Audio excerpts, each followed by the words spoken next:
Plastická chirurgie. Vchod. Východ. Pomeranče $3, scénáře $2. Studia Fox. Ať žije animace, hrané pořady kapitulují. Když mám teď tolik volného času, udělal jsem ti laskavost. To je milé. A jakou laskavost? Zorganizoval jsem nám kuchyni. Všechno jsem řádně oštítkoval. A smíchal jsem všechno koření do jednoho super koření.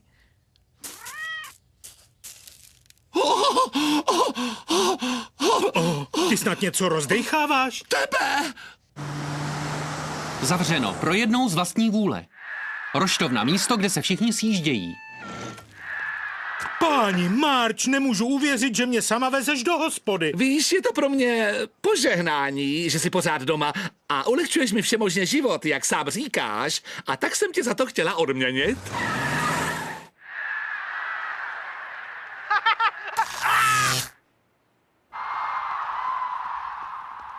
No jo, hokej. Viděl jsi, jak pěkně přihrával ten puk?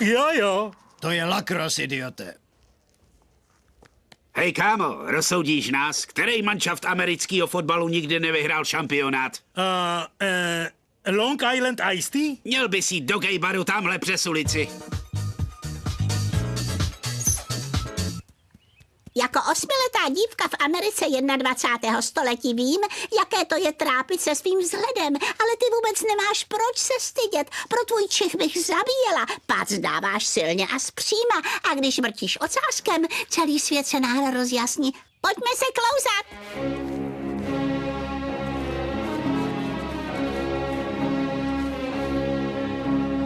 Páni, nevěřím, že tu jsem, na místě, kde se dělají zázraky. Jo, díky, že mi děláš průvodce, Simone. Pomáhat nováčkům mě baví. A jak se ti líbí v LA? Panečku, to je město. Je to, jako by někdo šlápnul do New Yorku a otřel si to na pláži. Chytré, lehce chlípné, velmi působivé. Poslyš, neříkám to moc často, vočko, ale máš velmi trefné úsudky. Ale jdi. A safradou jsem paparaci.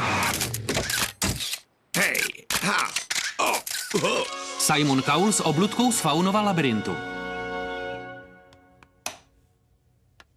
Holmi, já myslela, že jsi v hospodě. Víš, v tom baru byli pravověrní fanoušci. Ne chlapi jako já, který svýmu týmu fandí jen když postoupí do finále. A tak jsem se rozhodl rozebrat pračku, abych zjistil, kam se poděl ten pěťák, co jsem měl v kalhotách. Holmi, já jsem ráda, že trávíš víc času doma, ale neměl bys na to radši pozvat opraváře? Opraváři jsou zloději. Účtujou si materiál i práci. Takový makový. Se vším si poradím hravě sám. Jen klid, to zmáknu.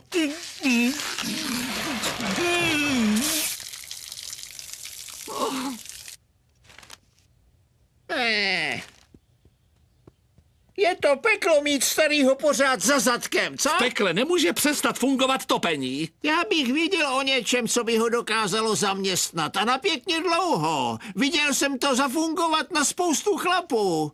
Problém je v tom, že ho můžeš docela ztratit. Co je to? Golf! Nazdárek, sousede. Vypadáš jako křeček na cestě do...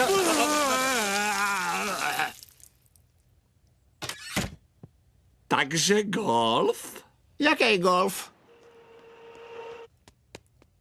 chtěl jsi se mnou mluvit, Simone? Vočko, za těch posledních několik dní jsem si tě celkem oblíbil. Pořád nechápu, že jsi mi dal číslo na mobil. To není číslo mého mobilu, ale pevná mojí sekretářky. Vočko, chci tě přátelsky varovat. Nedělej to, co já. Nestaň se zlým porodcem.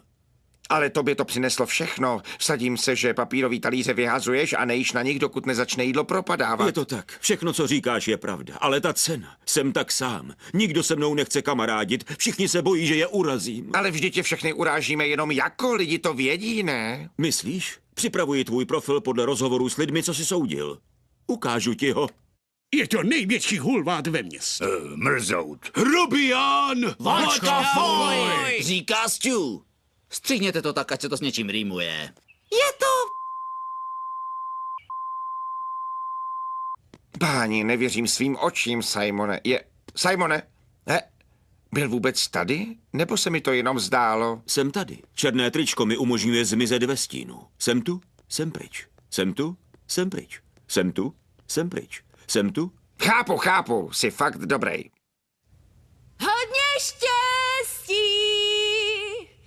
zdraví.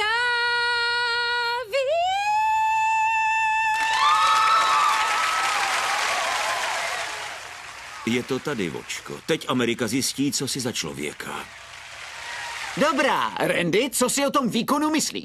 Dobrý, já jsem se v tom viděl. Hodně bylo fakt dobrý, ne? Jen to ště bylo moc vysoko, ale něco ti povím, na sti si to dohnala a když si dala to zdraví, tak to byla hotová pecka. Sfoukla z všecky svíčky, holka. Pokud chcete Mandy poslat dál, textněte nám na číslo uvedené na obrazovce, bude vás to zřejmě stát Myland. Karo? Nevěřila jsem, že se ještě vrátíš, když tvá verze Brown Sugar donutila Micka Jaggera navždy odejít ze showbiznisu. Ale byla jsi skvělá. Ellen, co nám k tomu zanotuješ ty? Ryane, já už si dávno nenotuju, i když miluju skladbu Notující muž. Kdysi jsem si myslela, že je to mutující muž, což je fajn, protože mutující můžu, ale ne hlupáky, což je divný, protože mám ráda Dilberta. Když někdo pracuje celý den v koji, musí si někdy zatrsat.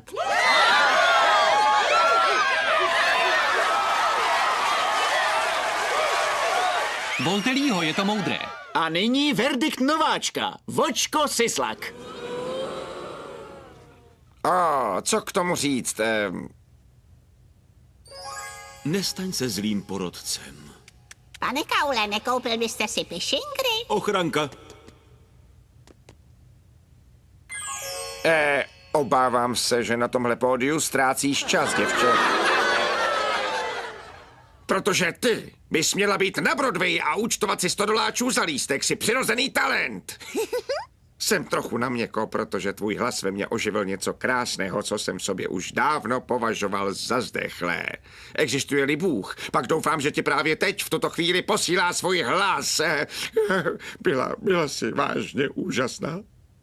Takže 4 kladná hodnocení. A nakonec, protože naše show nemá víc sudích než nejvyšší soud, Simon, co říkáš? Byla to skutečně pozoruhodná verze, hodně štěstí. Když si dospívala, zmocnil se mě pocit, že jsem ztratil rok života. Ale mnohem nechutnější byl vočkův vlezlý podbízivý verdikt. Zoufalá prosba o přízeň diváků, jež byla emočně plochá jako vlasy na mé hlavě. Proč se do mě navážíš? Sám jsi mi to poradil. Zamyslím se. Proč bych znemožňoval nového porodce, který může dělat mou práci o $40 milionů levněji? Hej, tak ty si mě podfouk, jsi výřečnej, co, Simone? No, uvidíme, jak výřečnej budeš, až ti vykuchám hlasivky, ha? Značku na kameru. Co? Pardon. Chcípni, bastarde!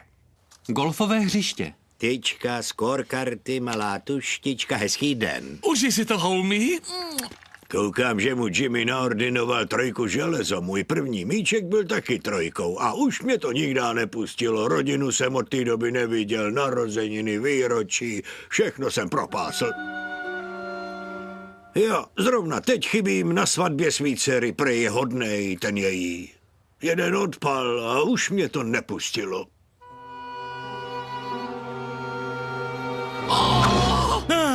Marč! Zkazila jsi mi odpal! Můžeš to zkusit znovu za 40 let. To byla paráda. Už vím, jak se cítí Tiger Woods. A máš náladu na další jamku? Opět otevřeno. Drinky za stejnou cenu. Hlasivky jsem mu nevykuchal, ale natrhl jsem mu tričko a pak mě navždycky vykázali z Kalifornie a prý už nesmím nikdy vynášet žádný soudy. Vočko, můžu takhle řídit? To nemohu posoudit. Probilce, to je ano.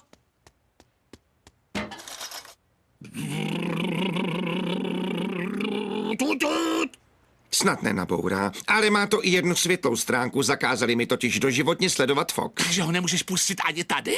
Tak, od té doby se tu dveře netrhnou.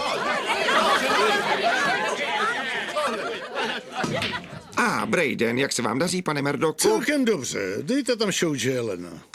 No to mě podržte. Prezident prohlásil, že Irán vlastní nejnebezpečnější zbraň na celém světě. Ropný vrt BP. Tak, dámy a pánové, ale já vím, jak to svinstvo udat. Pusťte ho na NBC.